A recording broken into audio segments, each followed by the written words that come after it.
Fox Sports has announced a multi-platform distribution plan for the 2018 season of the Big 3. Each week, a game will stream live exclusively on Facebook, leading into 3 additional games which will air exclusively on Fox or FS1 during the regular season and playoffs. The first Big 3 game to stream on Facebook will feature a matchup between the 2017 Big 3 MVP Rashad Lewis's three-headed monsters, they're calling themselves, and Mike Bibby's Ghost Ballers. That's happening on June 22nd from Houston, Texas. Starting with the season opener in Houston on June 22nd, 1 game per week will stream live on Facebook Watch each Friday in the US and then globally via facebook.com/Big3 on Fox. For the first 9 weeks of the season, fans can be a part of the action on Friday nights by viewing on Facebook and then continuing to watch on the Fox Sports app.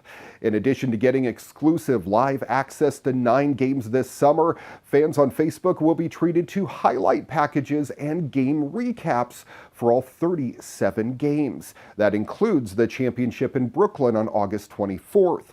Fans can add this content to their watch lists by following the Big 3 on Fox's Facebook page.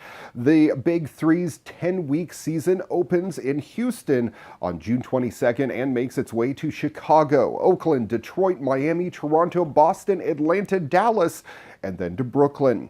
All stops will feature 4 back-to-back games on Friday evenings with star players and legendary Hall of Fame coaches. Tickets are on sale right now, beginning at $20 a pop, and can be purchased at big3.com. Happening in entertainment news, MTV is revisiting Aeon Flux. The Viacom-owned channel is developing a live-action reboot of the animated series that originally ran on the younger-skewing network for 3 seasons back in the 90s. Teen Wolf showrunner Jeff Davis is on board to pen the script and exec produce the drama alongside The Walking Dead's Gale Ann Hurd. Hurd, who was not attached to the original series, did produce the 2005 feature film starring Charlize Theron. The live-action series is set in a future dystopian state and revolves around a young assassin who teams up with a group of biohacking rebels to save humanity as she becomes the hero known as Aeon Flux. The original Aeon Flux first aired on MTV in '91 as a 6-part sequence of short films that was featured in its Liquid Television animation series. It then returned in '92 with 5 individual short-form episodes, and again in '95 as a 10-episode half-hour series. All of them animated. The series was originally created by animator Peter Chung. Corporate sibling Paramount Pictures teamed with Lakeshore Entertainment and Hurd's Valhalla Motion Pictures banner for the Theron-led feature. Other MTV series to score revivals as of late include Jersey Shore's Yo MTV Raps and TRL, with the channel also in development on a real-world revival. Reboots remain in high demand as broadcast, cable, and streaming outlets look for proven IPs in a bid to cut through a cluttered landscape, quickly approaching 500 scripted original series. NASA's remotely piloted Icona aircraft, based at the agency's Armstrong Flight Research Center in Edwards, California, successfully flew its first mission in the National Airspace System without a safety chase aircraft recently. This historic flight moves the United States one step closer to normalizing unmanned aircraft operations in the airspace used by commercial and private pilots. Flying these large remotely piloted aircraft over the United States opens the doors to all types of services, from monitoring and fighting forest fires to providing new emergency search and rescue operations.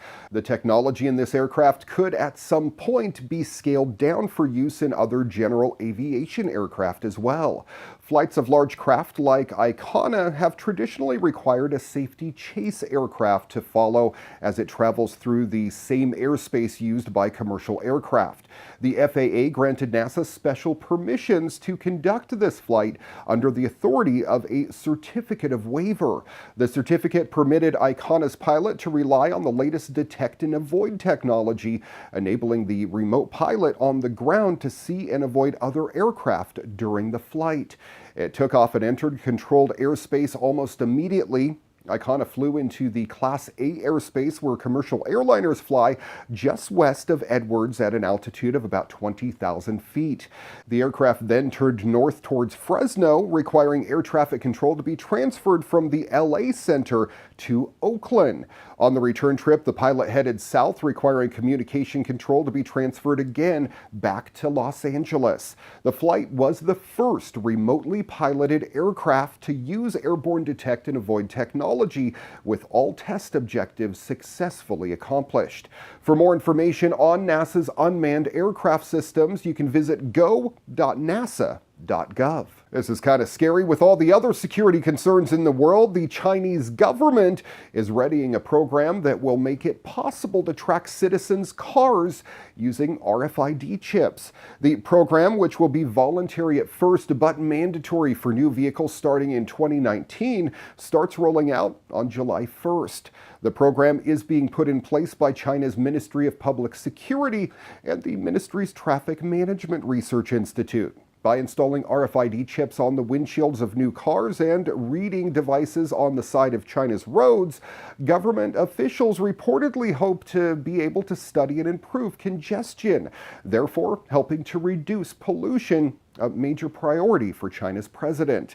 They also hope to use it to help stem the rise of vehicular terrorist attacks. The system wouldn't be able to locate a car at any given moment or location like with GPS, and it's unclear how much information the government plans to store on each chip beyond the color of the car and its license plate number. This is also not the first system of its kind. Mexico is working on implementing a similar system, and countries like India, South Africa, Brazil, and Dubai already use RFID chips for everything from paying for gas, parking, and tolls to issuing tickets and collecting penalties. But China's system has a chance to be larger than any of these due to the size of the country, its population, and in turn, the tens of millions of cars it sells on the new market. Combine this with the country's penchant for surveillance, and there are some inevitable security concerns. After 5 years of waiting, it was revealed back at E3 2013, Kingdom Hearts 3 is finally getting a release date, and it's open for pre-orders right now as well. We know that this will be the closing chapter to the overarching saga of the core titles, and will take us through several beloved Disney worlds such as Toy Story, Hercules, and Monsters Incorporated. Kingdom Hearts 3 is set to release on January 29th, 2019 on Xbox One and PS4. Square has revealed even more details on the title as well, including an all-in-one PS4 Pro bundle. From the 3 trailers at E3 2018, we got to see more of the worlds of Frozen, Ratatouille, Wreck-It Ralph, and Pirates of the Caribbean. This looks to be an awesome game for the young ones, and even us older kids too. The deluxe edition will include a steel bookcase, artwork, and collectible pin featuring Sora with the Kingdom Hearts 3 logo on it. It will not come with any digital content. For an additional $150 though, this digital deluxe edition will come with everything from the base deluxe edition and 3 figures of Sora, Donald, and Goofy. All 3 figures appear to be in their Toy Story World clothes, as each appear to be more toy-like than collectible premium statues. This bundle will be available exclusively from the Square Enix store. Right now, you can get your hands on the all-in-one game bundle from the PlayStation Store for $100. Kingdom Hearts 1.5 Remix, 2.5 Remix, and 2.8 Final Chapter Prologue will all be available right now, and then Kingdom Hearts 3 will be downloaded automatically when it releases later next year.